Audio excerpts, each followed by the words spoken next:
Demand will be elastic. अगर दोनों opposite direction में मूव करेंगे तो डिमांड क्या होगी? इलास्टिक होगी। इसी तरह अगर यहाँ पर देखेंगे तो प्राइस में चेंज आने की वजह से प्राइस में चेंज आया इंक्रीज में, लेकिन टोटल रेवेन्यू में कोई भी किसी किस्म का चेंज नहीं है, तो अगर वो कहते हैं कि any change in price then total revenue will not be change, अगर प्राइस में चेंज आने की वजह से no change in total revenue then demand will be unitary या unit elastic. If no change in total revenue due to any change in price demand will be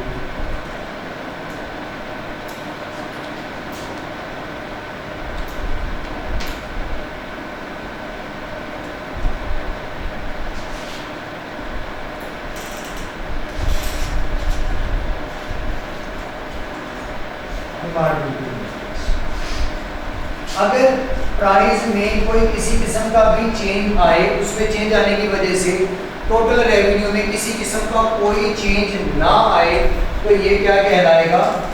unit elastic कहलाएगा। और तीसरे case में अगर आप देखेंगे तो प्राइस में क्या हुआ है? चेंज आया है, प्राइस बढ़ी है, तो प्राइस के बढ़ने से टोटल रेवेन्यू भी क्या हो गया है? इंक्रीज हो गया। प्राइस के बढ़ने से टोटल रेवेन्यू भी बढ़ गया है, तो if both moves in similar direction तो ये क्या कहलाएगा? इनइलास्टिक।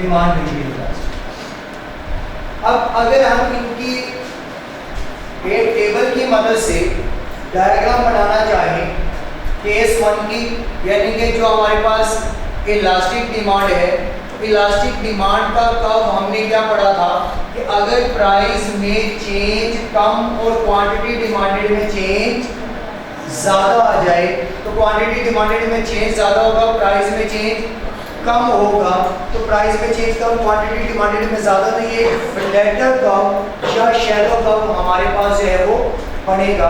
अगर हम इसका कर्व रिप्रेजेंट करें तो प्राइस और क्वांटिटी, यहाँ पर होगा क्वांटिटी डिमांडेड और यहाँ पर होगी प्राइस।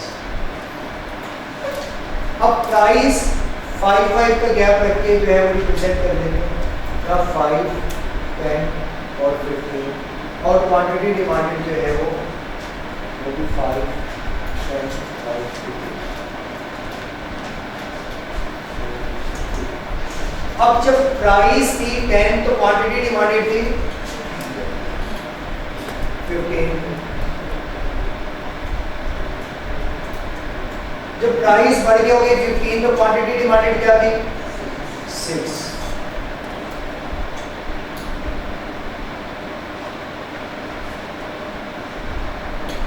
तो ये जो कर्व बनेगा ये फ्लैटर कर्व होगा और ये आपके पास है इलास्टिक। इसके बाद अगर हम केस 2 की बात करें तो यहाँ पर प्राइस और क्वांटिटी डिमांडेड में इक्वल चेंज आया है, तो यहाँ पर गैप भी हम इक्वल रखेंगे 5, 10, 15 और 5, 10। तो जब प्राइस थी 10 तो क्वांटिटी डिमांडेड थी 15। जब प्राइस 15 हुई तो क्वांटिटी डिमांडेड 10।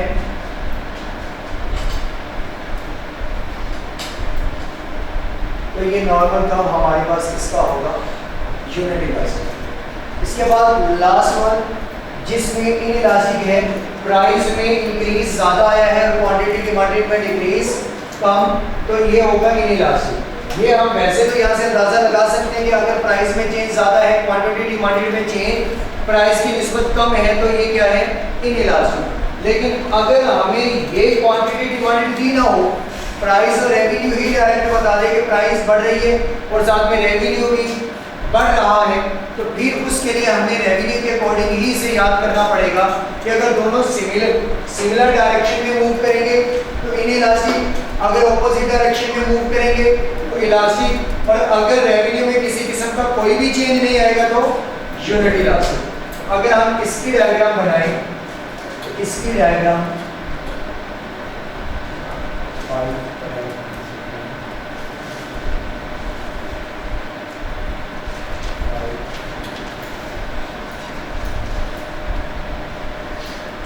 पहले प्राइस थी 10, क्वांटिटी डिमांडेड थी 50, फिर प्राइस बढ़ गया होगी 15 एंड क्वांटिटी डिमांडेड 40। कब देखा जाएगा तो ये क्या बनेगा, शार्प। शार्प का हमने पढ़ा भी किसका था,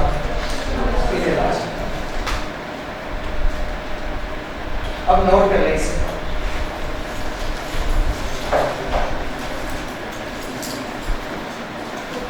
वैसे अगर जाके नोट से रीड किया होगा तो कल वाला भी वही था, आज वाला भी वही। पहले मैं वैल्यूज चेंज रखता था जब मैं नोट्स नहीं देता था, नोट्स दिए क्योंकि मैं उसी के अकॉर्डिंग वही वैल्यूज लेके चल रहा हूँ ताकि आप रीड करें तो तब भी समझ आए।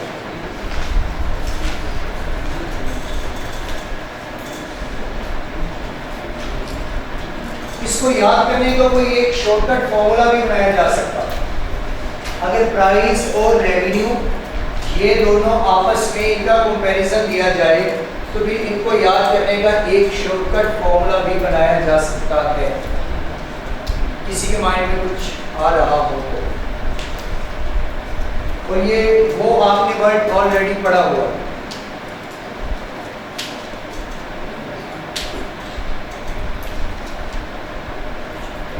जब आप छोटे छोटे थे तब आप पढ़ के आए।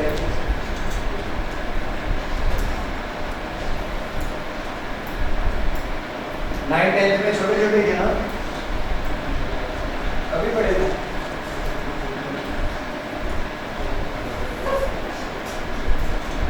एक आप लोगों ने फिजिक्स के अंदर डेफिनेशन पढ़ी होगी, स्टैंडर्ड इंटरनेशनल यूनिट्स, ऐसा यूनिट्स, वो इसका हिंट है इस पूरे टॉपिक।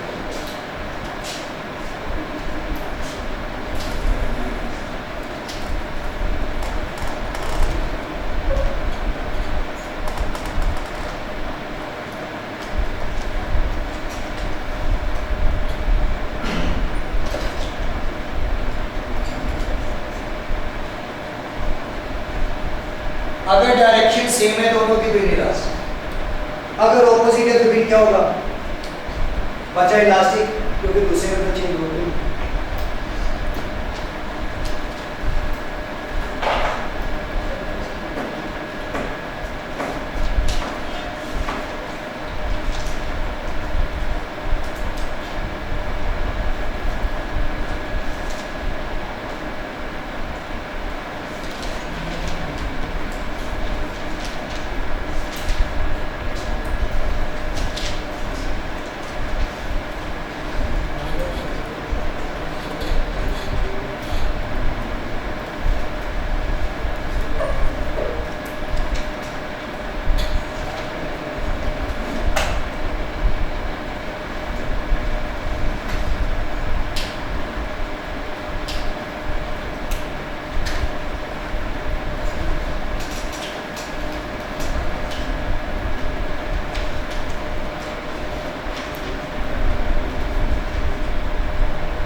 लिया होगा नोट? हाँ, मैं रेस नहीं करने लगा। Next topic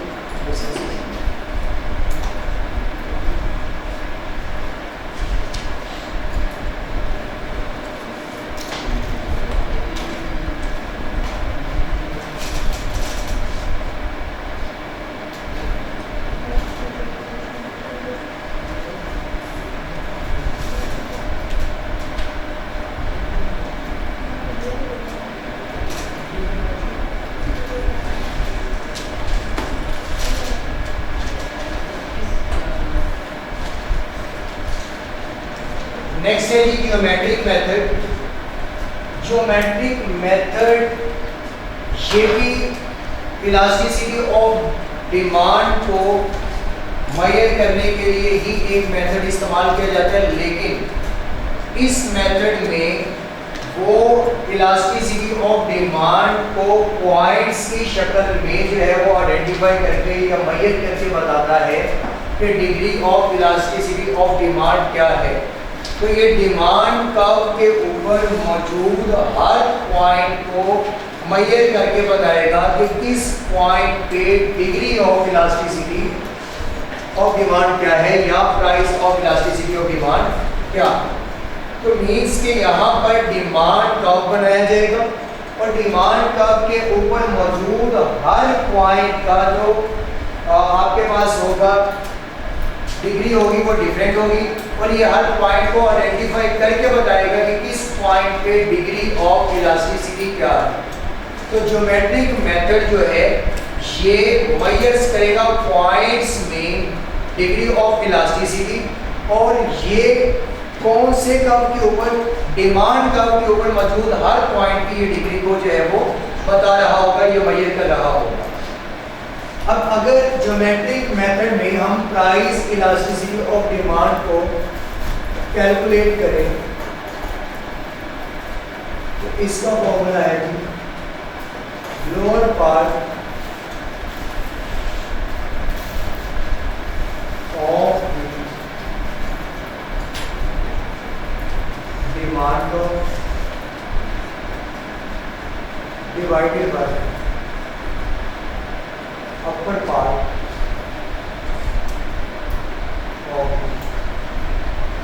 demand.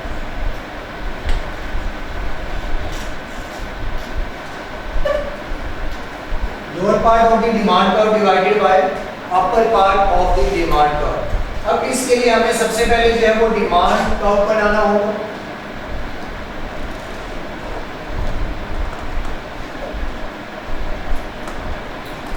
और ये भी 3 डिग्रीज को ही एक्सप्लेन करेगा, unit elastic, elastic and in elastic को। अगर हम इसे थ्योरेटिकली देखें तो वो कहता है कि सेंटर में मीन्स के जो डिमांड कर्व का सेंटर पॉइंट है उस पे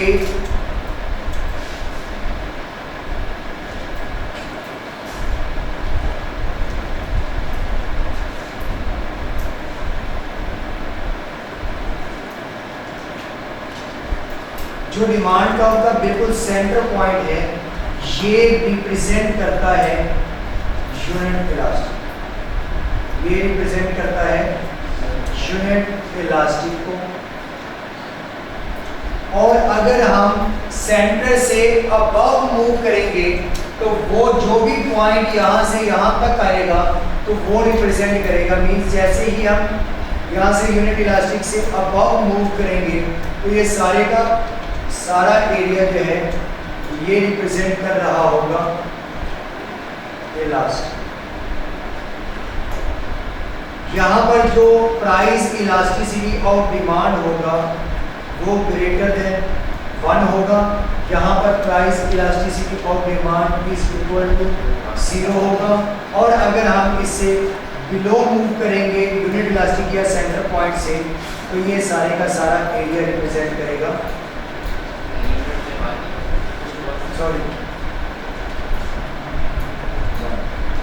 तो ये रिप्रेजेंट करेगा इन इलास्टिक।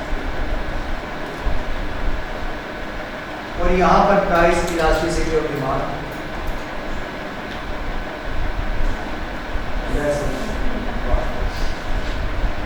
अब डिमांड कर्व में सबसे पहले उसने कहा कि जो सेंटर पे पॉइंट होगा वो होगा यूनिट इलास्टिक का।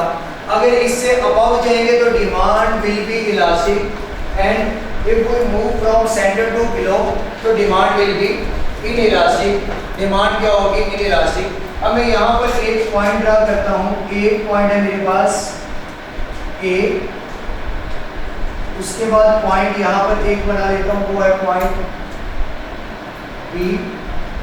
यहाँ पर आपने देखा होगा कि मैंने गैप थोड़ा ज़्यादा छोड़ा है, ये इस लाइन की करीब और इसमें अभी दूर है। मीन्स यहाँ से यहाँ तक कोई भी पॉइंट बनाए तो इस मीन्स ये लाइन को टच ना कर रहा हो इससे पहले तो डिमांड क्या होगी हमारे पास? ये मिला से यहाँ पर आ जाएंगे तो वो क्या हो जाएगा? ज़ीरो। तो जब ज़ीरो हो जाएगी तो हमारे पास ये किसमें चली जाएगी? परफेक्टली इलास्टिक में। लेकिन वो केस यहाँ एक्सप्लेन नहीं होता। तो ये एक पॉइंट बी और यहाँ पर मैं एक पॉइंट बना देता हूँ सी। ये डी और एक पॉइंट है। अब अगर